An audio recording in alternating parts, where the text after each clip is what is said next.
আমাকে কেউ ধরেও রাখেনি, আমাকে কেউ বেঁধেও রাখেনি। আমি কারো লাইফে থাকলেও চলে, আবার না থাকলেও চলে। আমাকে ছেড়ে যাওয়ার জন্য কোনো কারণের প্রয়োজন হয় না। যখন যার যেভাবে ইচ্ছা সে সেভাবেই চলে যায়।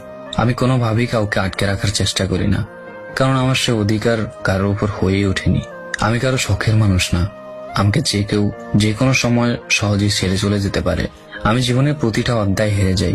আমার কোনো বন্ধু নেই, কিন্তু আমার বন্ধুর কোনো অভাব নেই, কারণ আমি যাদের বন্ধু ভাবি তাদের অন্য বন্ধু থাকলেও আমি তাদের তালিকায় নাই। আমি কারো ব্যক্তিগত ফটোগ্রাফার হইনি। এই যে ফেসবুক আমাকে সারাক্ষণ অনলাইনে দেখেন, এটা কোনো নির্দিষ্ট মানুষের জন্য না। আমি কোনো কারণ ছাড়াই অনলাইনে থাকি।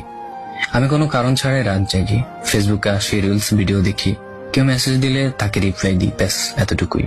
অনলাইনে আমি কারো অপেক্ষার কারণ হইনি, তাই যখন ইচ্ছা অনলাইনে আসি, আবার যখন ইচ্ছা নিজের মতো অফলাইন হয়ে যাই। আমি বেশ একা থাকতেই পছন্দ করি।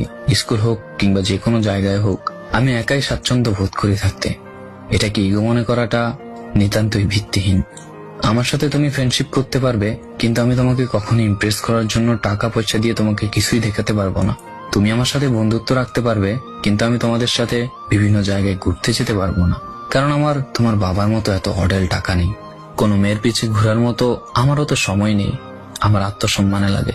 অসুন্দর হলেও আমি আমার আত্মসম্মান নিচু করি না। আমি নিজ থেকে কোনো মেয়েকেই SMS দেই না। আমি নিজের আত্মসম্মান বজায় রাখি। কাউকে ঘৃণা করার মতো মানুষ আমি নই। হয় প্রচন্ডভাবে ভালোবাসবো, নয় একদম চুপ হয়ে দূরে সরে যাব। অন্যদের বন্ধুত্বে রাগারাগি ঝগড়া সবই হয়, আবার তারা একে অপরের সাথে খুব সুন্দরভাবে মিশে যায়। কিন্তু আমি ভাগ্য করে এখনো অমন কোনো বন্ধু পাইনি। আমাকে নিয়ে সমালোচনা করাটা খুবই সহজ, কিন্তু আমার জায়গায় আসলে বুঝতে পারবে আমার জায়গাটা কতটা কঠিন।